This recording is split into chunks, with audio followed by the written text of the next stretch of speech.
Alright guys, I wanted to show you a little bit of a hack. This is my 2012 Nissan Juke 1.6 Turbo, and I had to replace a couple of elements.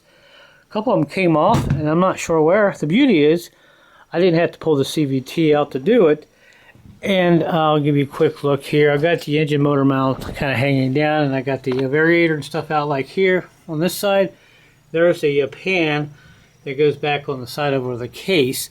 And it's doable. You can get it back on if you know what you're doing. But I wanted to show you a lot of times when you're putting these back in. And now this is just for the REO. Gosh, what is this? The tag is right down here. I'll just put a description right there. And the A and B. I'm not sure about other CVTs, but you'd probably have to pull the whole thing out. Now I did pull it out earlier, fixed it. And something happened, and it started in a parking lot. You turn the wheel, go slow, it'd go clunk, clunk, clunk. Then you go highway speed, you couldn't hear it. So anyway, to get this back in, you got to squeeze these. And like this one here, you can kind of move this back and forth with your hand. The belt will go on here real easy. This one here, well, you got the spring in here. And a lot of times you got to put something up here, squeeze this back, and it won't. There's no way you can keep that apart to get the belt on here. In order to get it back in the car over here. So what I do, I got something like this. I kind of trimmed it down a little bit, maybe a ½ inch or so off on the sides, and cut it in half. I'm not sure what this even is. Then the reason you can't put this in, because this here is clamped and this part goes into the CVT, so this is in the way, so you have to take this off. And you want this still apart, so there's a lot of room here to put both of these in, because as soon as you release this thing goes really tight, and it's too much for this, too close, and it doesn't work. So what I do, I just cut one of these in half, got me a clamp, and put it in there like that, and it'll keep this apart. I think this is a 2.5 inch clamp if I remember right, and I can use just mainly a pair of little pair of needle nose on this to get it back apart. So once I have this, that, and the belt all back in there, I can just take my pliers, needle nose here, and just turn this and release all this. These will come out, and then this will slowly close up while this is in there, because you can't really put this, and bolt it to the cover over there. It's just too awkward and too heavy. And besides, I like to put these in independently to make sure they're in. They go in fairly easy. Once you put them in, you just kind of jiggle them and everything. But anyway, I just want to show you, this is one way you can keep this secondary variator. I believe this is the secondary, or this is the one that's got the spring in it, apart, so you can get this up in there and all that. So I just want to show you the hack there. And you know, just be careful with the grinder, wear gloves and eye protection, but you can see it's in there. It's holding it, keeping that spring apart just nice way I want it, nicely the way I want it. And there's a part that goes inside. It goes in real easy. And I'll put this on here, and make sure you put some zip ties on your belt. And make sure you check the arrow. Make sure you got it the right direction and all that, because nothing like have to take this back apart. But there's my arrows and direction and all that. So I'll put this on here. We'll take a quick picture of it here in a minute. Once I get it up in there, then all I have to do is worry about cutting me some bolts like right here, so I can put some. I'll have some bolts sticking out, so it'll go through the case cover, so I can get my other bolts in. But we'll talk about that in a second. All right. So basically, in a nutshell, this is how I did it. Push this up in there with the belt on it. Get this on here next. This goes in real easy because you can spread this one here apart. And I went ahead and set this up. Really, the only thing I have to do is cut some bolts like this. I want to put all 6 of these in here, so when I slide this cover on, I can see them coming through. And there's the pin for the variator. I mean, not the variator, it's a ratio motor thing. I got it hooked up. It's good there. I don't know if you can see that, but it rides on this sheave here. And that's the whole idea. Then put the cover on, and the way I'm doing this here with the parking bra, I'm going to take some thread, wrap around it, and take both ends and go up and kind of center it right about there. This here is just something I got on it right now. And that should get the parking bra right through here. I've already mocked this a couple times and did it without this on. Actually, I did it a couple times, mocked it up with this on here, and those slid right in there. So, and all that. If I can get this in there like that, make sure you go ahead and put some silicone on here first around the outside. Get that set up, and you're good. I wish this would drop down just a little bit farther. This is the farthest it will go down, because you got part of the frame here hitting, but there's about 6 inches here at the top. So it should be manageable. If anything, we'll slide this on first, spin this plate around like this, then gently wiggle it on, work it on there, get these bolts centered up and all that. So that's basically how I'm doing it. Now what I'm going to do next is right about here, I can get these pliers up in here and I can turn this clamp, get that out of there, let all this stuff fall out, and get my zip ties off. And yeah, it's a little work, it's a little tedious, but it can be done. So this is how I'm doing it without pulling out the motor and pulling out the transmission for a second time, all because a couple of these guys come off, and I don't know why. I couldn't find them. They're not in there in the transmission anywhere.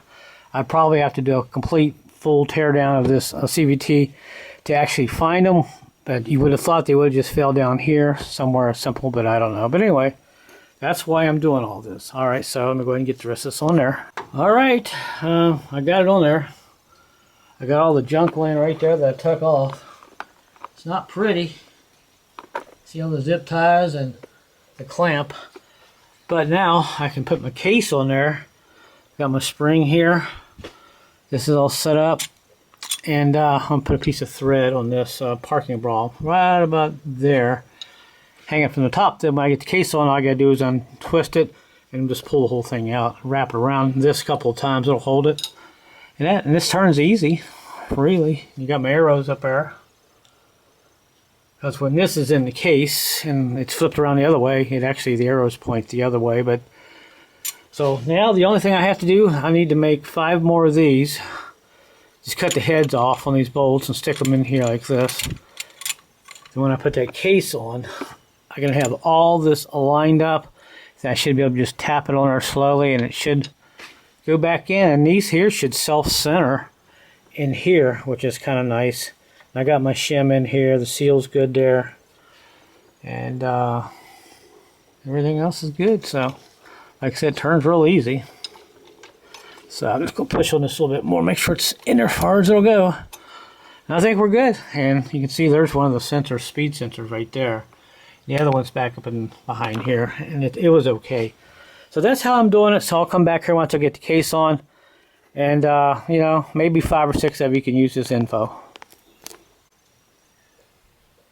And one other quick thing here, if you had a couple of guys helping you, you could probably bolt these variators down in here, set this up, and somehow maybe get this up in there and push all this in there. But the way I like doing it this way, the reason why I like doing it this way is you can put these in individually and make sure they're all the way in as far as they go. If you just do that with the case and just push on it, you really don't have any options to try to turn this to make sure it's seated in there. So that's why I did it that way, just so you know. But hey, maybe it'll work for you. I don't know.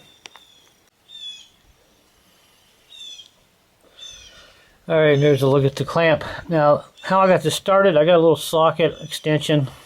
Something like this here is what I was using. I think this is the socket. Got it up in there where it was kind of tight. And once you turn this a little bit, you can stick your fingers up in there and basically take it the rest of the way off. And when it comes off, you'll hear it go click. That's how I did that. And there's what's left of that. I had to bend this a little bit to get it back out. But all the pieces are there. So that's how I did that, for what it's worth. Alright, so it's been several hours. In fact, it's dark. It's about 10 o'clock at night. And it took me an hour or so to figure out the best way to get this cover back on. But look at that. It's all back on.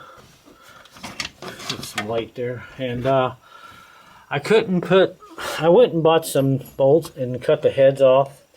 And I stuck them in on here and out, and it was just impossible to get these come through here because you got this pin down here you got to worry about with a sheave on it, with a ratio gear.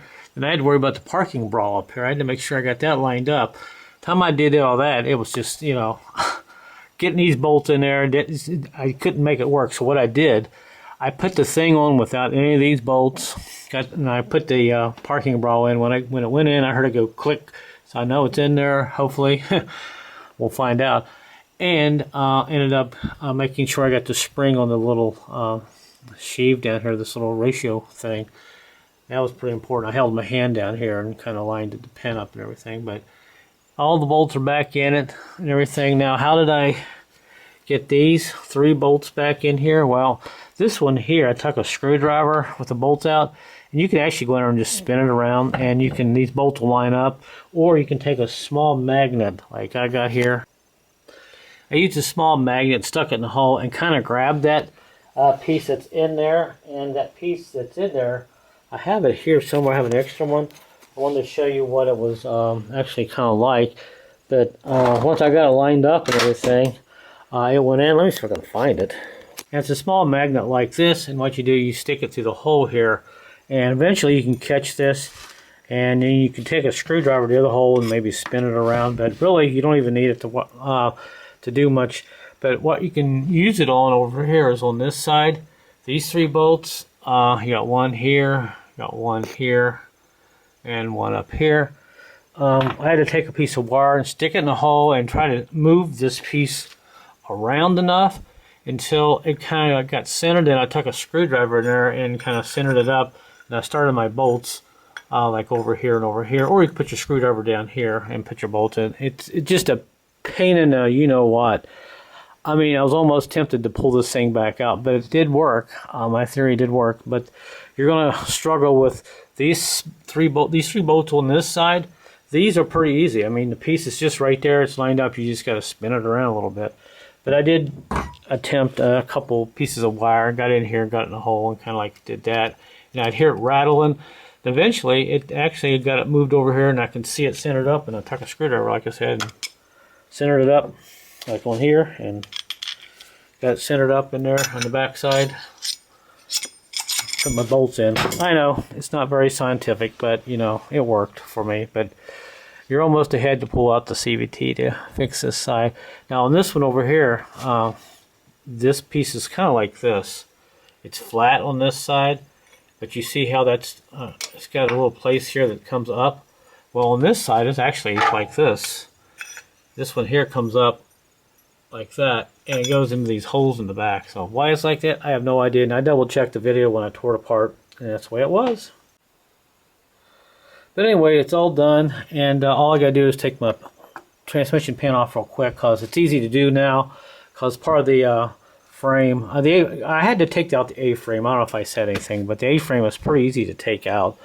But there's 3 bolts up here in front of this transmission pan. It's really hard to get to with that A-frame there. I'm going to go ahead and take it off now. It's already been drained. I want to go in there and clean it, clean the screen, put it back together. It's easier to do now. Now that it's done, we'll come back here a little later, probably tomorrow, let you know how it's driving and all that. So, what a job. Alright, well, we're back, and you can see, well, we have different scenery now. We are in winter. It's been about 3 or 4 months since I finished the video on this Nissan Juke, and would you believe I finally got it right. I put about 3,000 miles on it so far, and it's been running really good. I haven't had any problems with the elements coming off of those bands or anything like that. So for the most part, what you saw in the video there that I did, some of it was you know, just kind of experimental. You probably won't have to do that, but you probably could get those back in there, those pulleys and the belt and all that. So I guess this is the end of the video, and so far I think I've put about 3,000 miles on it. So I took 3 times to get it right. So sometimes that's just what you got to do, I guess. Alright everyone, here's one more quick look at it, and for the most part the engine sounds really good, runs great. Sometimes I get a little bit of surging. I'm not sure what's going on when you're going about 70.